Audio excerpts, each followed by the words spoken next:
Well, good morning, good people. Mark Holmes here, and as always, I want to say thank you all for watching, commenting, subscribing, and being part of the Joe Boo Sports Report. Without you guys, as well as you ladies, you know that this literally does not work. I hope you guys are having a great day. It is hump day. It is the middle of the week. It is Super Bowl week. Things will start ratcheting up as we go on here. All the shows will start, broadcasting today or tomorrow from um, Arizona for the Super Bowl, and a couple of days from now, it'll all be over. Either the Kansas City Chiefs will win another one, or the Eagles will win another one.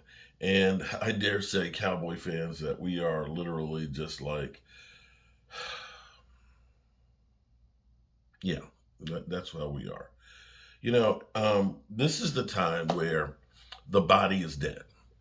The 2022 season is over with. It is done. It is out of here.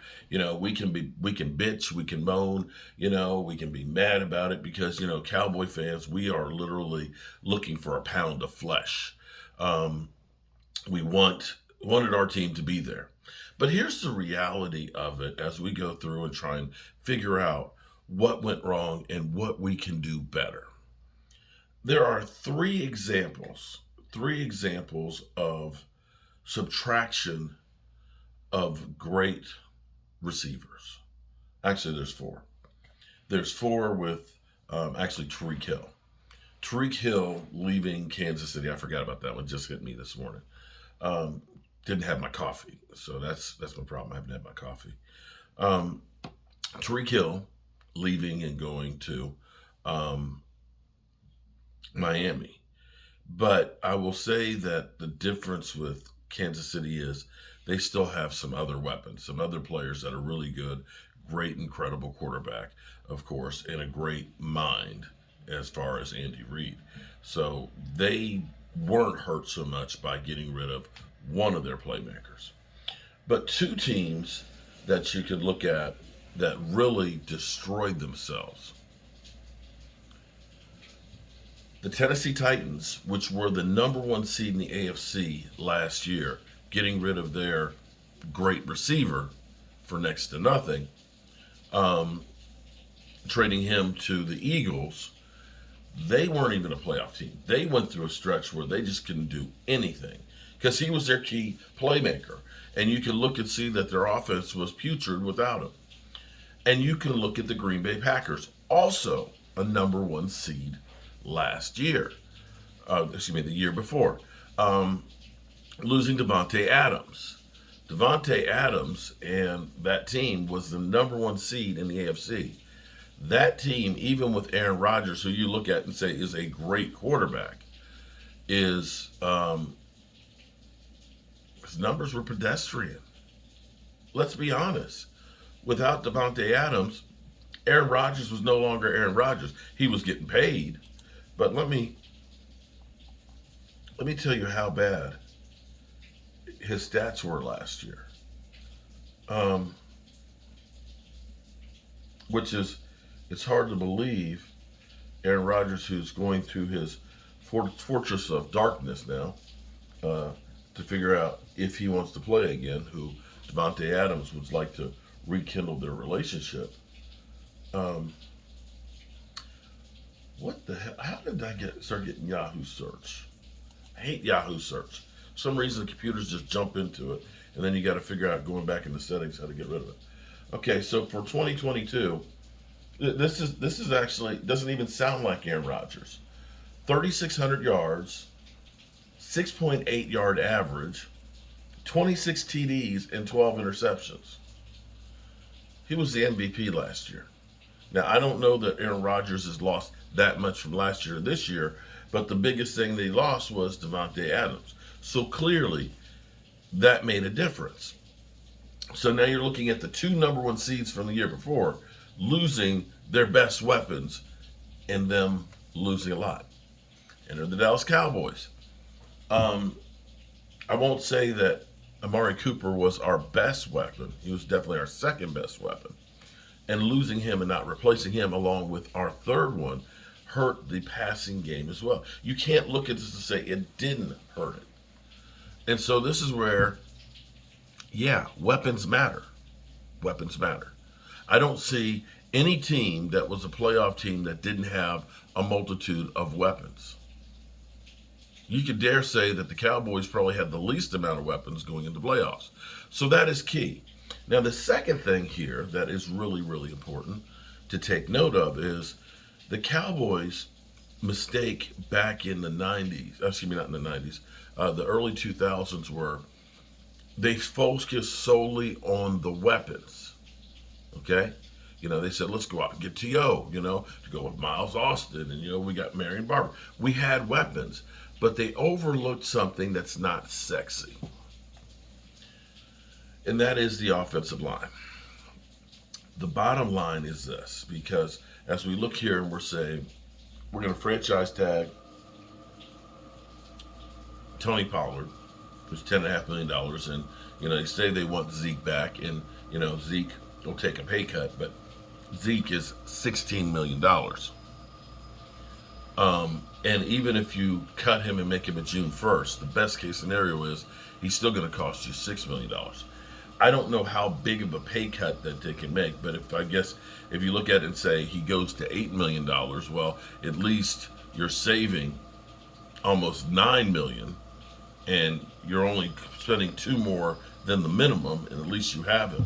But the thing that is forgotten in all of this is the offensive line. But the offensive line's stupid. If you look at the two teams that are left standing right now, and, as everybody is going through with Jalen Hurts, who had a great season, Jalen Hurts had some help. Eagle fans, let's be clear here. I am not disrespecting Jalen Hurts.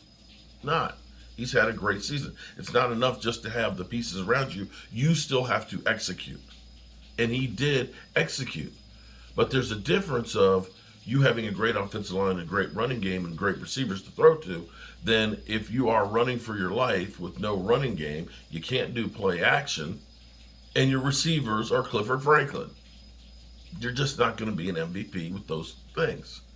And so the thing is Cowboys, you can spend a whole lot of money and have great receivers and have great, running backs and a great quarterback.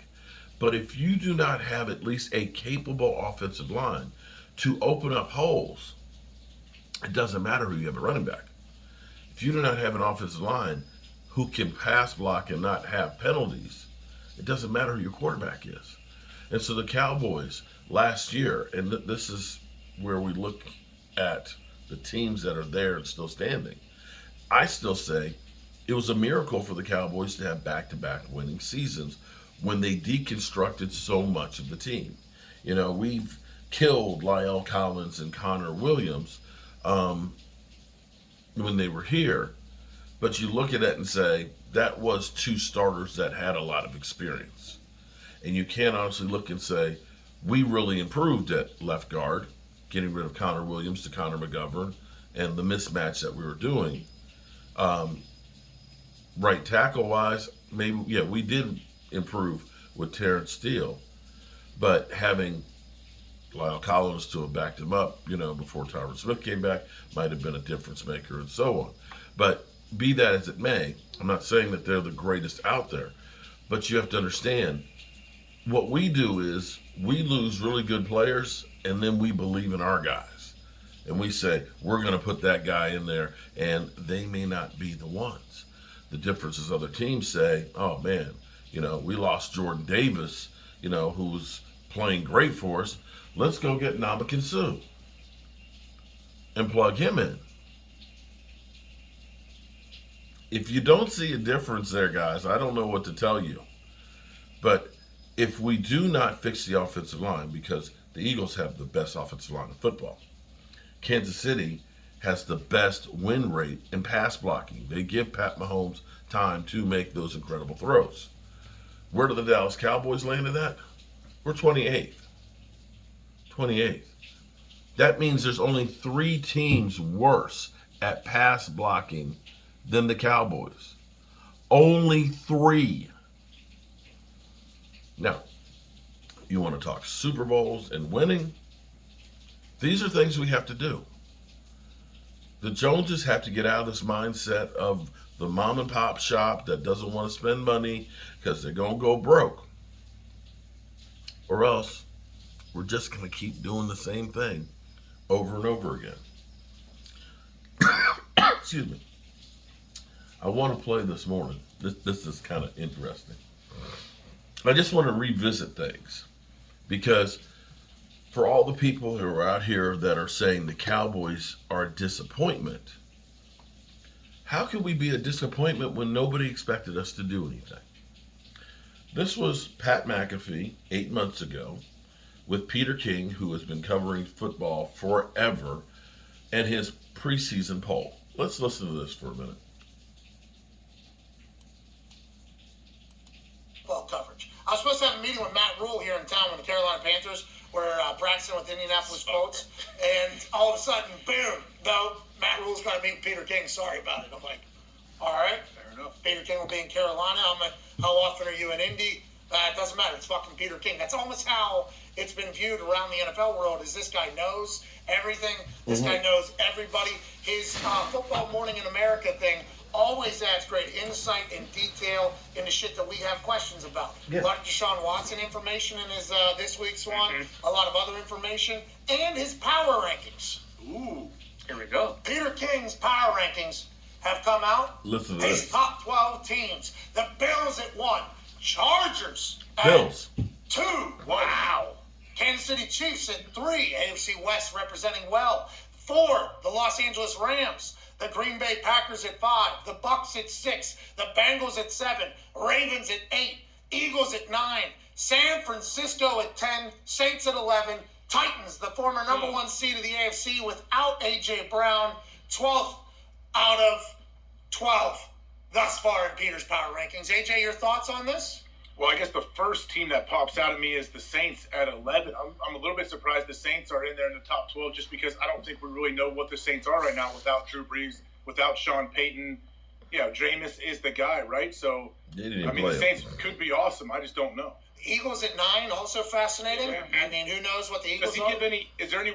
Is there a place where Peter describes a little bit why he put the teams where he put them? I think there's points. There's a point system that he goes through, and this is how his top 12 ended. Let's go through 13 through 32. No sign of the Colts yet. 13 Raiders, then the Broncos at 14.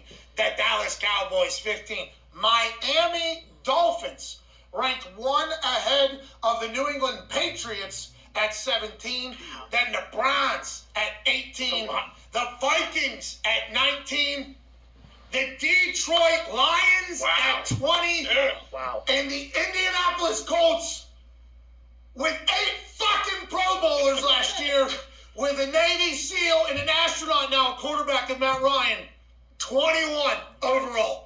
Hard to take this list serious, Peter. Okay? Well, he was actually right about right with the Colts. Hard Knocks team. Yeah. Training camp Hard Knocks team. Ranked 1 ahead of the Indianapolis Colts. MCDC won 2 games last year. Yeah. No offense, MCDC. Love him. The fucking Colts at 21? What is Peter King's fucking problem with the Indianapolis Colts? That one's tough. I'm not even going to lie to you right now as a Lions fan. That one is tough, but he must think just like I am. 10-7 playoff win. Let's go, Peter. I love it. The fucking Colts. He knows something we don't know, Pat. I guess. Cardinals. Also, like, he has the Jags at 29. Okay, never mind. Finish. But the Jags placement is a bit surprising for me as well. Well, Cards at 22. Steelers 23. 24, I believe that's the Giants. Yep. 25, the Seahawks. Then the Washington Commanders at 26.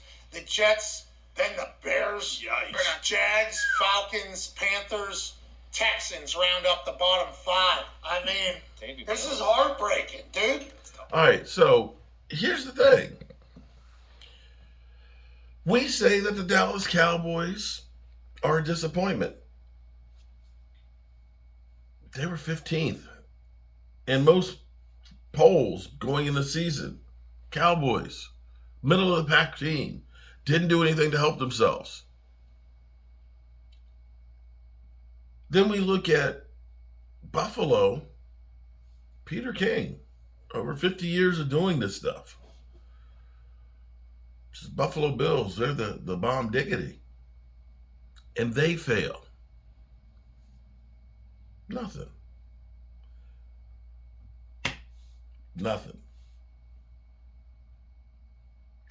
Anyway, we're over here working on the red brick house, and I think I'm gonna fast today. Just drink black coffee until I get home this evening. And I had Chipotle last night, and ooh, talk about clearing out your system. Hope you guys have a great day. Any news that happens with the Dallas Cowboys, we'll be bringing to you, and we'll be working, like I said, at the red brick house.